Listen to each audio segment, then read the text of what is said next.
So let's talk about the very gracious Sandy Sher Cher Graham. We're gonna stick to the Cher. When we begin to look at Cher, this means happy in Hebrew. The identical root and same name as Asher. When we begin to see Asher, Asher is always seen along the tribe of Dan, specifically in 1200 to 1030 BC in Egypt. You also begin to see that Asher was artificial of metals, as were the Horites. And remember, Horites married into Edom, and they were the dukes. It's very essential to begin to know that Hori means free. One thing that we tend to forget about is the free Negro and free mulatto population in the Americas.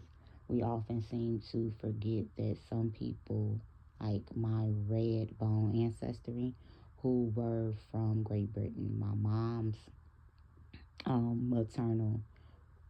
maternal's ancestry, they were Choctaw Native Indians, but they were half Sephardic Jew from Britain. They were Choctaw from England.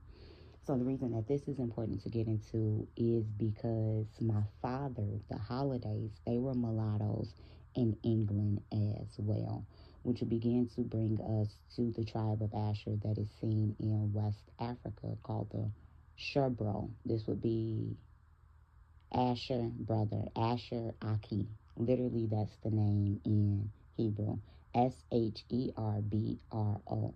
They are related to the Creole, or who we call Creole, in the Americas and in the diaspora. We know that your Creole, your Cajun, your red bone people oftentimes ended up being part of the passing population if they were able to.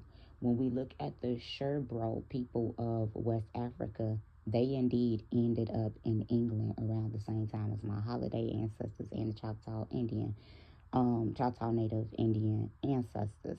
They became the black lobbyists, where they were protesting for the freedom of the slaves. They ended up being pushed into Canada, and Canada at that time under them ended up being called Alba. Alba is albino, meaning to turn white. When we began to look at the Albanians as well as the Polish, they began to be called the N-word by other European and Caucasian nations. These would be your free mulattoes and your free Negroes going into Canada. Then it was another conglomerate of them who were the French Moors or the French Huguenots. We have to remember that the Jewish population, mad of them are actual Israelites. They became reclassified due to losing their identity and seeing the converts amongst them. So when you begin to see someone that looks like this, with the broad nose, full lips, thick hair, and they are classified as Jewish, there's a great chance that they are actually a bloodline Israelite, and they just happen to have a whitewashed current history. But if you begin to scratch it and the etymology, they indeed would be part of the passing population. We also need to know that as an Israelite man begins to marry a woman of a different nation, if she is not one of those nations that were forbidden, she is able to become a convert.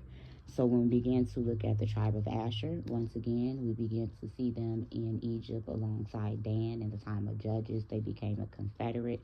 They were also seen all throughout Europe alongside the Hittites, as well as the Cushites, as red and black and tawny people working metal. They were seen in the Indus Valley as well. And in West Africa, they became the black loyalists who fought for the freedom of the slaves, and they were the free Negro and mulatto population that went into Canada. And I know this for a fact because when my ancestors who were mulattoes in Europe during this time, the holidays specifically, when they came into Mississippi, they were classified as mulattoes as well. One of them was a passing woman, and they classified her as white one time, then mulatto, then black.